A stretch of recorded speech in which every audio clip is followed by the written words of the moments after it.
Assalamualaikum warahmatullahi wabarakatuh. Perkenalkan, nama saya Isadul Umar dengan NIM 210803102069 dari program studi D3 Administrasi Keuangan. Di sini saya akan memaparkan materi mengenai kerangka dasar penyusunan dan penyajian laporan keuangan bank syariah.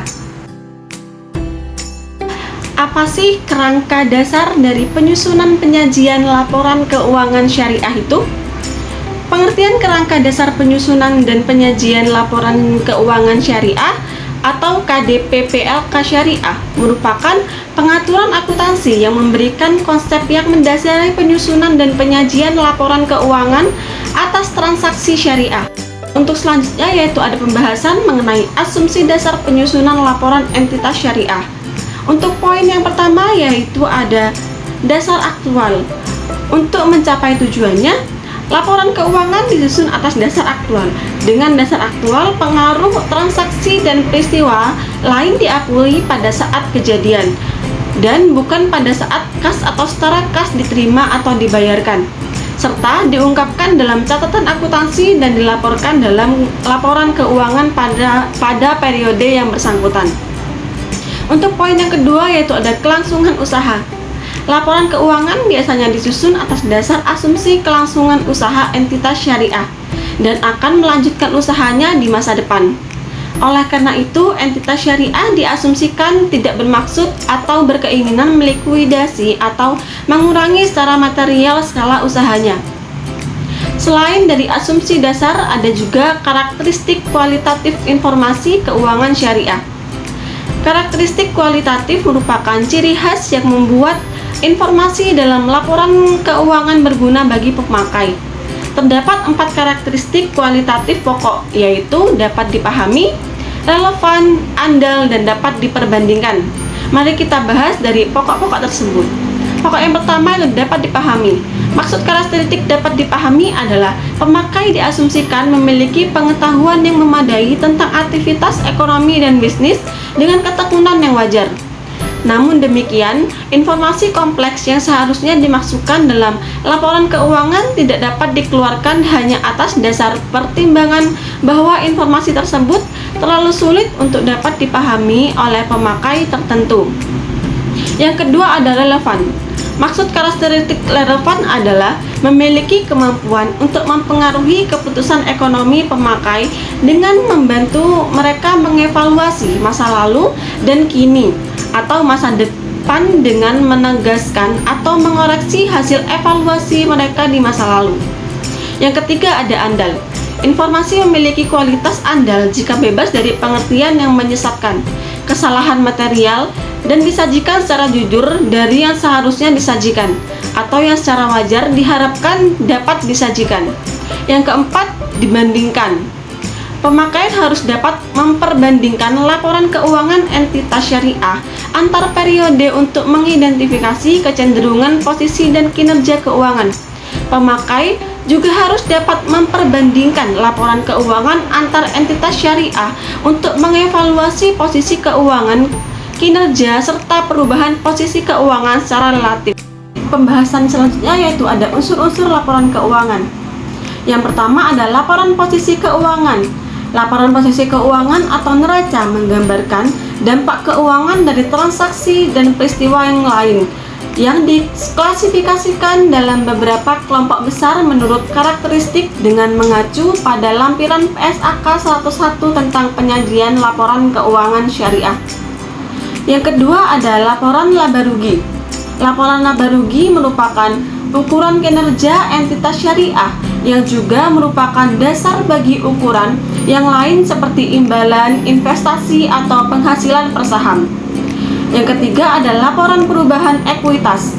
Perubahan ekuitas entitas syariah menggambarkan peningkatan atau penurunan aset neto atau kekayaan selama periode bersangkutan suatu entitas syariah harus menyajikan laporan perubahan ekuitas sebagai komponen utama laporan keuangan. Yang keempat ada laporan arus kas. Laporan arus kas disusun berdasarkan ketentuan yang telah ditetapkan dalam PSAK terkait. Yang kelima ada laporan rekonsiliasi. Pendapatan dan bagi hasil, Laporan rekonsiliasi pendapatan dan bagi hasil adalah laporan yang menyajikan rekonsiliasi antara pendapatan bank yang menggunakan dasar aktual dengan pendapatan dibagi hasilkan kepada pemilik dana yang menggunakan dasar kas. Latar belakang adanya laporan ini adalah karena adanya perbedaan dasar pengakuan antara pendapatan yang diterima bank dengan pendapatan yang dibagi hasilkan. Dan yang keenam adalah laporan sumber dan penggunaan dana kebajikan. Laporan sumber dan penggunaan menunjukkan hal-hal sebagai berikut.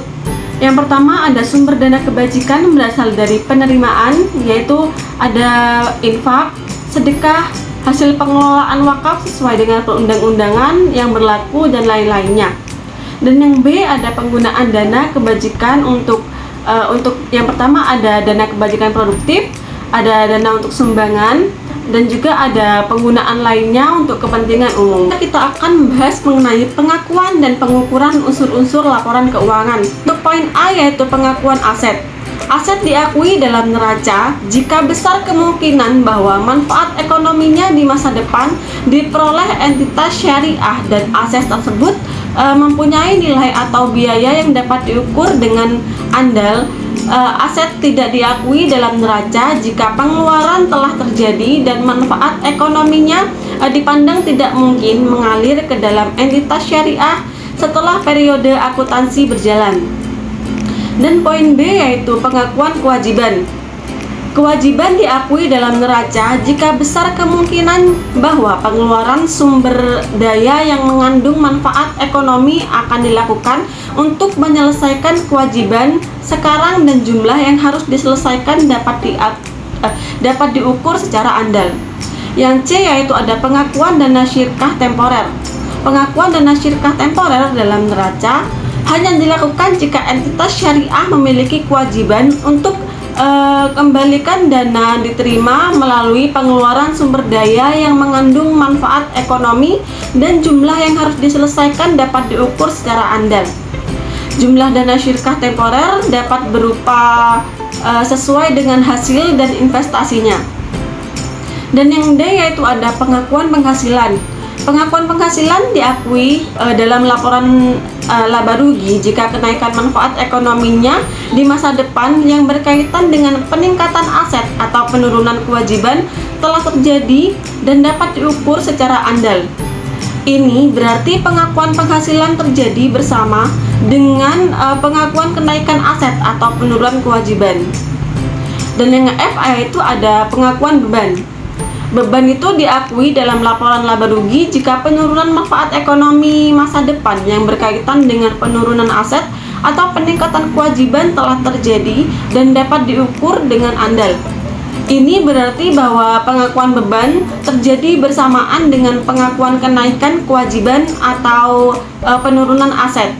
Beban diakui dalam laporan laba rugi atas dasar hubungan langsung antara biaya yang timbul dan pos penghasilan tertentu yang diperoleh.